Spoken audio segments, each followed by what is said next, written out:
Assalamualaikum warahmatullahi wabarakatuh.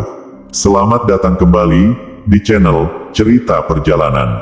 Pada video kali ini, saya akan mengilustrasikan kisah pilu dari Ayu yang merupakan seorang pemandu karaoke. Di saat ia dalam keadaan kritis dan butuh pertolongan, seseorang justru memanfaatkan ketidakberdayaan Ayu untuk melakukan hal tak senonoh.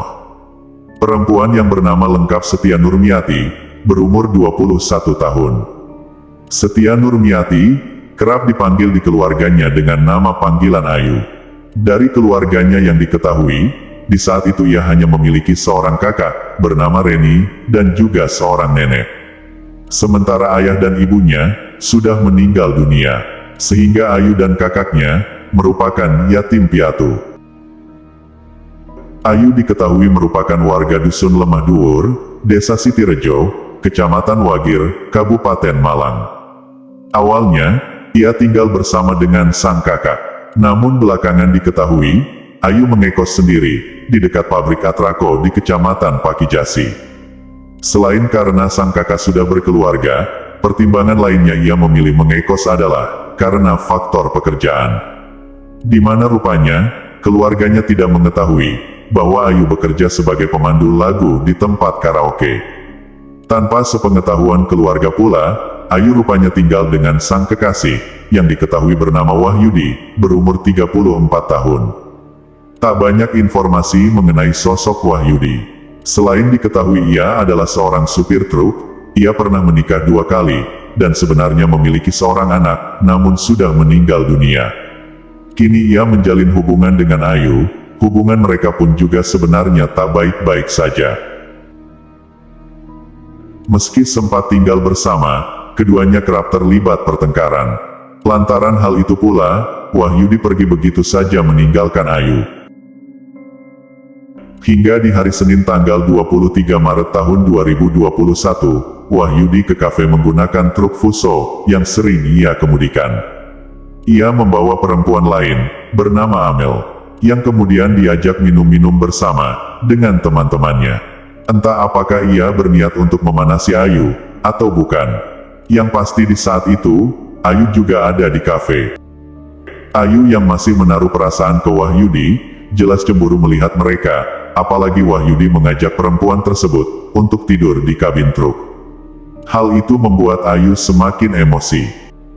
Malam itu pukul 1:30, Wahyudi dan pacarnya Amel kaget ketika tiba-tiba Ayu menggedor kaca mobil, sekaligus meneriaki mereka.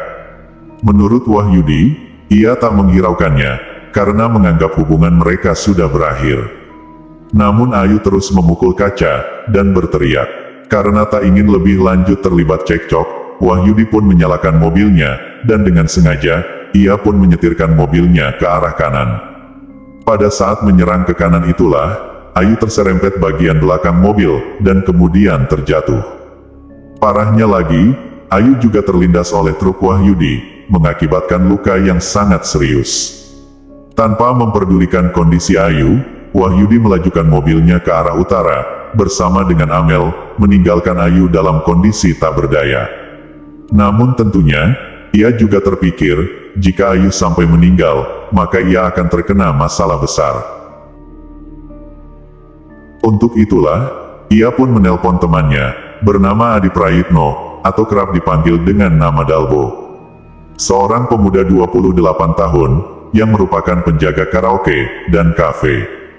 Wahyudi menelpon Dalbo, untuk meminta tolong mengecek Ayu, sekaligus menolongnya. Jika memang ia terluka parah, Dalbo yang malam itu juga sebenarnya mabuk parah, kemudian mengecek dan melihat Ayu, tergeletak di pinggir jalan. Ayu terlihat mengalami luka parah, pada bagian rusuk dan pahanya.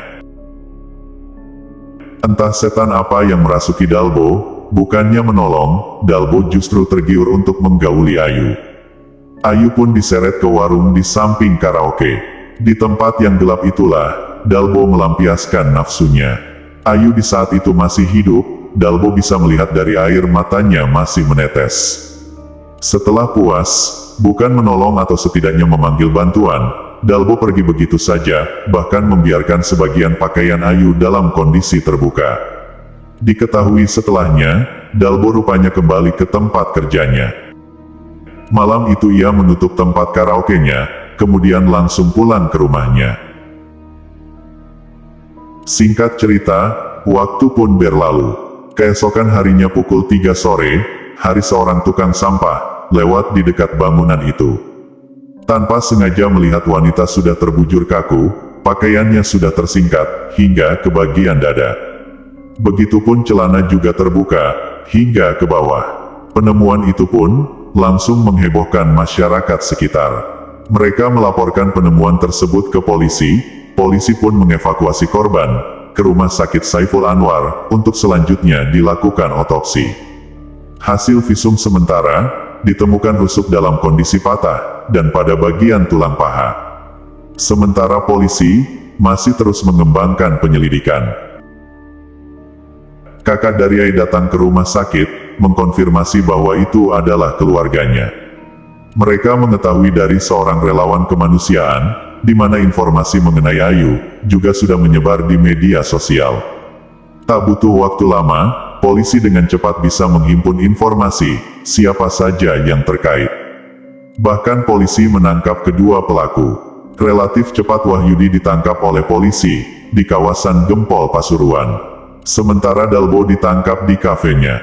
Dari hasil investigasi, ditemukan pola fakta-fakta baru lainnya, di mana ternyata Dalbo menyukai Amel, wanita yang saat itu sedang dipacari Wahyudi. Sementara Wahyudi sendiri masih terus dikejar oleh Ayu, sehingga nampaknya mereka terlibat hubungan asmara segi empat. Fakta lain adalah, termasuk Ayu yang masih menangis saat Dalbo menyeretnya, sehingga menurut polisi, di saat itu Ayu masih hidup.